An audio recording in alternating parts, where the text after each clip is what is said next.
Nabi Ibrahim mempunyai dua orang istri. Istri pertama bernama Sarah dan istri kedua bernama Hajar.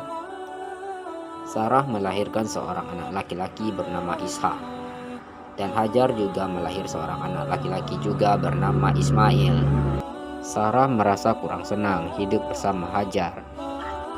Berkali-kali ia meminta kepada suaminya agar Hajar dan anaknya dipindahkan ke tempat lain. Akan tetapi Nabi Ibrahim tidak segera mengikutinya. Barulah setelah menerima perintah dari Allah, Nabi Ibrahim dan Hajar mengajak Nabi Ismail pindah ke Mekah. Ismail yang masih menyusu pada waktu itu terpaksa harus mengikuti kedua orang tuanya, menempuh perjalanan yang begitu jauh dan melelahkan. Hajar dan Ismail ditempatkan di padang pasir yang tandus, sunyi, dan terik matahari yang menyengat kulit. Tak ada seorang pun di sana kecuali mereka berdua. Setelah beberapa tahun, Nabi Ibrahim meninggalkan istri dan anaknya. Ia pun merasa rindu.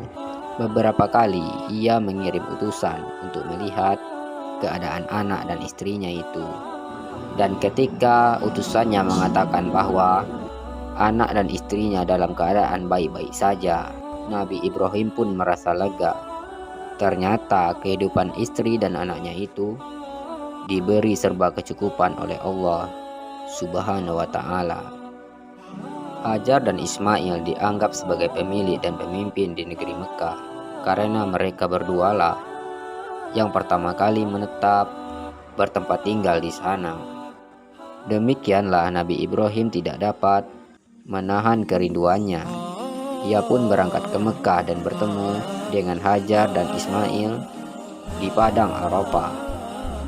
Anak dan istrinya itu sedang mengembalakan hewan ternak yang cukup banyak.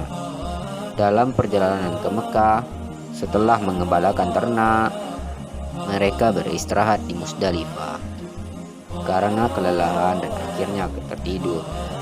Dalam tidurnya yang sebentar itu, Nabi Ibrahim alaihissalam mendapat wahyu melalui mimpinya. Ia diperintahkan oleh Allah SWT untuk menyembelih Ismail, anak kesayangannya itu, harus dikorbankan sebagai bukti dan patuhnya Nabi Ibrahim terhadap Tuhannya. Seketika itu juga Nabi Ibrahim terkejut dan berdebar-debar. Tampak begitu berat ujian kali ini. Ia pun akhirnya menguatkan hati demi rasa cintanya besar kepada Allah Subhanahu wa Ta'ala. Ia juga pada akhirnya memberitahukan mimpinya itu kepada Ismail. Wahai anakku Ismail, dalam mimpi aku diperintahkan untuk menyerahkanmu sebagai kurban, dan aku harus menyembelihmu. Bagaimana pendapatmu, wahai anakku? Kata Nabi Ibrahim. Ismail pun menjawab, wahai ayah, sekiranya itu perintah Allah, maka laksanakanlah apa yang telah Dia perintahkan kepadamu. Aku akan tetap sabar dan ikhlas menerima cobaan ini. Dikisahkan iblis berusaha merintangi perintah Allah kepada Nabi Ibrahim. Berkali-kali iblis membujuk Nabi Ibrahim agar tidak melaksanakan perintah itu.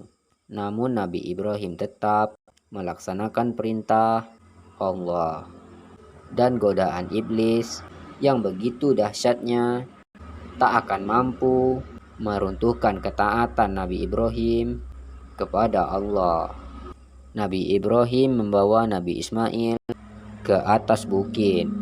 Di sana Ismail mengenakan kain penutup mata dan pedang tajam pun sudah dipersiapkan.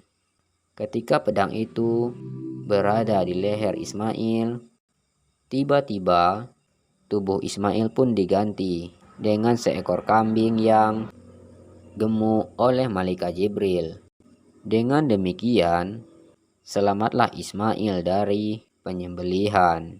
Allah Subhanahu wa Ta'ala berfirman kepada Nabi Ibrahim, "Hai Ibrahim, engkau sudah melaksana perintahku dengan ikhlas. Sebagai gantinya, aku berikan binatang ternak untuk disembelih. Ini adalah cobaan besar bagimu."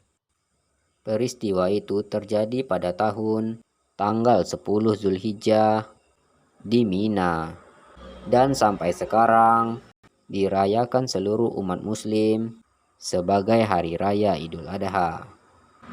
Dan umat Islam melaksanakan ibadah haji juga dapat melakukan kurban di Mina sebagai penghormatan atas Nabi Ibrahim alaihi salam.